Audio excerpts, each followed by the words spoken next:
नमस्कार प्यारे साथियों, आप सभी का स्वागत है आप सभी के प्यारे यूट्यूब चैनल रीजनिंग पापा पे। मैं आप सबसे एक बहुत बड़ी बात करने वाला हूं जो कि आप सबके मन में बहुत बड़ा सवाल चल रहा है। सर डी ट्रिपल एस भी कोर्ट अटेंडेंट के एग्जाम हो चुके हैं, एमटीएस के अब चल रहे हैं, एमटीएस का नंबर आ चुका है, उसके बाद हमारा एएसओ है और उसके बाद आईटी असिस्टेंट वाली वैकेंसी। तो अब जब एमटीएस के बाद एएसओ कब से शुरू हो सकता है, कितना चांस है एग्जाम में, और इतने कम समय में अगर हम तैयारी भी कैसे कर सकते हैं, तो तैयारी कैसे करनी है, कम समय है, बड़ा सिलेबस है और सही रणनीति से अगर काम करोगे तभी आप सिलेक्शन ले पाओगे। तो वीडियो को पूरा देखना, क्योंकि मैं आपको पता है कि जब भी आऊंगा तो ऑथेंटिक जानकारी आपको देकर ही जाता हूं। दोस्त, यहां पर हम बात करें एसएससी सीएचएसएल की तैयारी के साथ, अगर आप इसकी भी तैयारी कर रहे हो तो ये बेस्ट अपॉर्चुनिटी है और आप इसको इस बार मौका इसमें आप ग्रैब कर सकते हो। देखिए, एएसओ मतलब असिस्टेंट सेक्शन ऑफिसर अगर आप बनना चाहते हो, आपको पता है सीजीएल के थ्रू भी बनते हैं और हमारे डी ट्रिपल बी के थ्रू भी बनते हैं। ये लेवल 7 की राजपत्रित अधिकारी स्तर की आपकी जॉब होती है, जिसमें 606 पदों पर हमारी वैकेंसी आई है। 576 से बढ़कर अब 606 हो चुकी है। स्थायी रूप से केवल दिल्ली में आपकी परमानेंट जॉब यहाँ पर होती है। यहाँ पर जो सिलेबस है आपका सीजीएल का और एएसओ का, दोनों में अंतर कुछ नहीं है। मैथ, रीजनिंग, जीके, इंग्लिश सब कुछ सेम है। बस एक एक्स्ट्रा चीज है, हिंदी इसमें इंक्लूड हुआ है एएसओ में, डी ट्रिपल एस में। बाकी दोनों में सारा पैटर्न एकदम सेम है। यानी जो बच्चा डी ट्रिपल बी एसओ की तैयारी कर रहा है वो सीजीएल आराम से निकाल सकता है, क्योंकि उसने एक सब्जेक्ट सिर्फ क्या, वो सब कुछ पढ़ चुका है जो यहाँ पर आ रहा है, और सिलेबस एकदम सेम है, कोई बड़ा अंतर नहीं है। ठीक है, आ जाओ। अब बात यह है कि जून में हमारा कोर्ट अटेंडेंट खत्म, अब जुलाई में हमारा जो फॉरेस्ट गार्ड है वो हमारा जून के मिड से, ठीक है, मिड के मतलब लास्ट वीक से आपका स्टार्ट हो गया, जून तक चल रहा है। और ये जो सीजीएल एग्जाम है, जो एसएससी सीजीएल का एग्जाम है, ये भी जुलाई में फोकस्ड है कि इस पर भी ये लोग काम करते हैं। और फिर यहीं पर आपका मिड, आपका जुलाई से आपको पता है डी ट्रिपल बी एमटीएस के एग्जाम भी शुरू है। ठीक है, और जो कि हमारे कब तक चलने वाले हैं, 8 सितंबर तक चलने वाले, 8 सितंबर तक चलने वाले। मेरी बात यहां तक समझ में आ रही है? तो अब आपको ये समझना है, जो एसएससी सीजीएल का जो यहां से लेकर और जो एमटीएस का यहां तक का दिन है लास्ट 8 सितंबर, क्योंकि 8 सितंबर के बाद कब एग्जाम शुरू हो जाए एसओ के कुछ कहा नहीं जा सकता। मान लो 15 तारीख से, 12 तारीख से, 13 तारीख से, मैं कहता हूं अगर 12 तारीख से, अगर मैं कहूं 12 सितंबर से एग्जाम शुरू हो गए, तो मैं कहूं 15 सितंबर से एग्जाम शुरू हो गए, तो चलो ज्यादा समय लेते हैं, 18 सितंबर मान लो, 18 सितंबर से एग्जाम शुरू हो गए, फिर क्या करोगे? अगर 18 सितंबर से एग्जाम शुरू हो गए तो क्या करोगे? यानी सितंबर में एग्जाम शुरू हो जाएंगे ना। हमारे पास क्या बचा? जुलाई तो चल गया, अगस्त और सितंबर में एग्जाम है, तो हमारे पास जुलाई बचा हुआ है, जो जुलाई चल रहा है रनिंग में, और अगस्त बचा। सितंबर में कब हो जाए एग्जाम? अगर मिड में भी शुरू हो गए तो 15 दिन आपको मिलेंगे ना, 15-20 दिन। तो मैं इसलिए कह रहा हूँ 2 महीने हैं ज्यादा से ज्यादा, जुलाई मान लो, अगस्त ले लो, ठीक है, और सितंबर में पूर्णतः नहीं कह सकते, तो मैं कहता हूँ मुश्किल से मुश्किल 70 दिन मान लो। अभी 70 दिन के अंदर बहुत सारे बच्चे ऐसे होंगे जिन्होंने अभी तक सिलेबस ही कवर नहीं किया, टॉपिक वाइज पढ़े ही नहीं है, पीवाईक्यूज को तो दूर की बात है, बस किसी के 2-4 लेक्चर देख लिए, मॉक टेस्ट के बाद खत्म, यही ना। मैं इस चैनल पे पूरा वाईटी के माध्यम से आपको पूरी रीजनिंग की प्रैक्टिस कराऊंगा। अगर आपको चाहिए तो मैं आपको टॉपिक वाइज पूरा यूट्यूब पर करा सकता हूं। अगर आप लोग कहेंगे विकास भैया टॉपिक वाइज पूरा कंप्लीट करा दीजिए, तो मैं 30 के 30 चैप्टर आपको पूरा यूट्यूब पर करा दूंगा।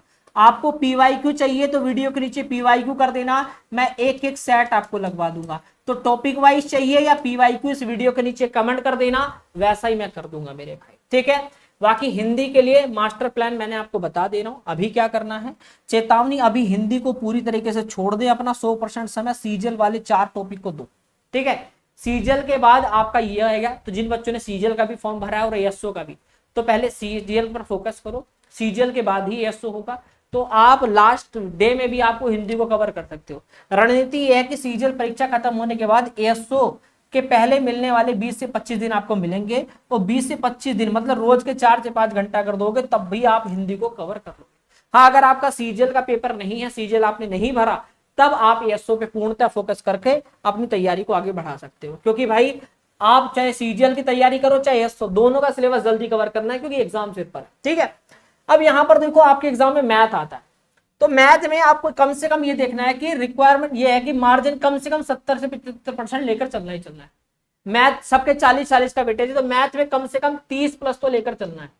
जो आपका रीजनिंग है 30 क्वेश्चन 40 क्वेश्चन आते हैं ना, तो यहाँ पर पूरी कोशिश करना कि 40 आ जाए, 40 में से 40 नहीं आते तो फिर भी 35 के समथिंग। तो अगर आप बहुत सारे बच्चे होंगे सर मेरा 30 भी नहीं आ पाता, बहुत गलत बात है। रीजनिंग में तो बच्चे बटे में से बटे भी लाते हैं, ठीक है। तो यहाँ कोशिश करना कि 35 प्लस ही अपना एवरेज लेकर चलना, ठीक है। हिंदी में थोड़ा कम रह जाता है बच्चा, इंग्लिश में भी कोशिश करना कि 25 से ऊपर रहे, और जीके में बहुत कम लेकर आता है बच्चा, फिर भी बहुत अच्छी कोशिश करना जिससे कि अच्छा मार्क्स आप ले पाओ, ठीक है। तो आज के समय में किसी भी परीक्षा में मेरिट 70 से 75% से कम नहीं रुकती है, इस बात को आपको पता होना चाहिए। तो जो औसत स्कोर है आप अभी से उसको टारगेट लेकर चलोगे तो फाइनल सिलेक्शन तक आप पर्याप्त पहुंच पाओगे, वरना नहीं पाओगे। सुरक्षित स्कोर जो आपके लिए है मैं आपको बता देता हूं, पिछली कट ऑफ भी आपको हमने दिखाई थी।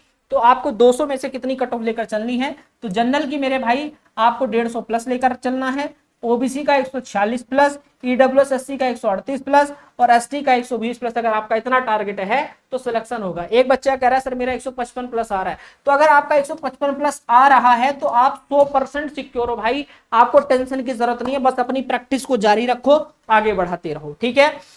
बाकी कोर सब्जेक्ट आपके जो हैं मैं आपको बता दे रहा हूं कि अगर आप ऐसा करते हो, देखो रीजनिंग में 35 में से मैंने कहा अगर 40 में से 35 भी कर लेते हो आप, हिंदी में 35 में से 40 कर लेते हो, इंग्लिश में आपने 33 और मैथ में आपने 32 और आपने जीके में 20 भी कर लिए, इतना भी एवरेज लेकर आ गए तो आप सबको ऐड करके देखो 155 का तो स्कोर आप आराम से सिलेक्शन के साथ आप ले पा रहे हो मेरे भाई। तो स्कोर बढ़िया बनाओ, डेली कम से कम 2.5 घंटा 2 से 2.5 घंटा मैथ को दो, एक्यूरेसी स्पीड पर काम करो, 2 घंटा 2 से 2.5 घंटा अपना रीजनिंग को दो, ठीक है। इंग्लिश को भी अपना 2 से 2.5 घंटा दो और जीके को अपना 2 घंटा दो, ठीक है। 2 घंटा जीके, आधा घंटा करंट अफेयर, इस प्रकार पढ़ो, ठीक है। तो लाइब्रेरी ज्वाइन करना चाहते हो कर लो भाई, लास्ट टाइम है, अगर एक महीने में 500 रुपए लाइब्रेरी में देने, 500 रुपए में एसी में भी बैठोगे, अब मन भी करेगा पढ़ने में जब सामने आपके कंप्यूटर रखा होगा, ठीक है। तो भाई लाइब्रेरी ज्वाइन करो और घर बैठकर आराम से, ठीक है, पढ़ो मेहनत से। अगर आप घर बैठ के पढ़ना चाहते हो तो घर बैठ के पढ़ सकते हो, पर 8 से 10 घंटा घर बैठना बहुत मुश्किल होता है। इसलिए भाई अगर आपको लेवल 7 की गैजेट पोस्ट, ठीक है ना, राजपत्रित पोस्ट चाहिए, एएसओ मतलब सपना होता है लोगों का, ठीक है, समझ रहे हो, असिस्टेंट सेक्शन ऑफिसर, ऑफिसर अगर आपको बनना है तो अभी से सपने देखने होंगे दोस्त। इस सपना इतनी जल्दी पूरा नहीं होगा, अगर मेहनत करोगे तभी पूरा हो सकता है। बाकी मेरे भाई मैं तो यही कहूंगा, ठीक है। आप जैसे मान लो ऋषिकेश, अगर आप ऋषिकेश वगैरह की कम यात्रा करते हो तो कंफर्ट जोन से बाहर निकलना पड़ेगा ना। तो ऐसे ही समझ लो कि अगर आपको सही में ऐसी जिंदगी जीनी है तो गलत रणनीति जो आपको आती है उसको दूर करो, ठीक है। उसको बार बार पढ़ना कि भाई मुझे आता है, उसी को मैं बार बार पढ़ रहा हूं। जैसे बार बार ऋषिकेश जाना, टाइम और वक्त दोनों, तीसरी बार है ना भाई, आपने जो कर दिया वो बार बार क्यों कर रहे हो, कुछ नया करो ना। तो जो आपको नहीं आता आपको वो पढ़ना है। तो मैथ में 40 में से 40 लाने, जीके में 2 अंक पर अटक जाता है बच्चा, ठीक है। और सही रणनीति ये कहती है कि नई जगह जाना, उन चैप्टरों को पार करना जो आपने नहीं आते, जो कमजोर है उनको पढ़ो, जो आपकी वीक है उनको पढ़ो। तो याद रखना आपको किसी एक विषय का शिक्षक नहीं बनना है, आपको विषयों पर कमांड बनाने, जिससे कि आप ऑफिसर बन पाए, अधिकारी बन पाए। तो सही रास्ता मालविया क्लासेस ऐप को इंस्टॉल कर लेना, ऑफिसर बैच वहां पर आपको मिल जाएगा, लाइव रिकॉर्डेड पूरी तरीके से बैच मिलेगा, बेसिक टू एडवांस सभी टीचर्स के साथ पूरी कंफर्ट क्लास मिलेगी, पीडीएफ नोट सब कुछ इसमें आपको मिल जाएगा।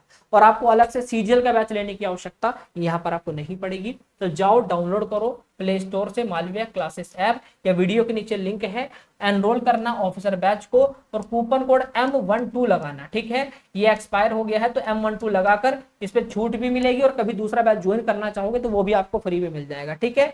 और यहाँ पर आपको सारी क्लासेस मिल जाएंगी, तो जाकर अपने सपने को साकार करो। और जिन भी साथियों को इस YouTube चैनल के माध्यम से क्लासेस चाहिए तो टॉपिक वाइज PYQ कमेंट कर देना, जैसा आप कहोगे सुबह 10 बजे, जी हाँ मैं अनाउंस भी कर देता हूँ, सुबह 10 बजे इस चैनल पर क्लास शुरू कर रहा हूं, अपना साथ दे देना, वीडियो को लाइक, चैनल को सब्सक्राइब करके, ठीक है। मैंने आपको बता दिया है कि आपको इस चैनल पर सुबह 10 बजे आपको क्लास मिल जाएगी प्रैक्टिस की, ठीक है। बस कमेंट कर देना टॉपिक वाइज शुरू करूं या PYQ, ठीक है। ये रहा, देखो यहां पर आपको दिख जाएगा batch D ASO officer batch, सपना पूरा हो जाएगा। अभी ऑफर चल रहा है, 998 का बैच नहीं है, यहीं पर बाय नाउ करो, ऐड आएगा उसको स्किप करो और अप्लाई कूपन कोड पर लगा देना M12 लगा के अप्लाई कर देना। मात्र 499 में पूरा बैच मिल जाएगा। और वादा करता हूं टॉपिक वाइज कहोगे तो 30 चैप्टर पूरे पढ़ा दूंगा, PYQ करोगे तो सारा PYQ पढ़ा दूंगा। कमेंट करना, जैसा कहोगे वैसा कर दूंगा। नमस्कार, जय हिंद साथियों।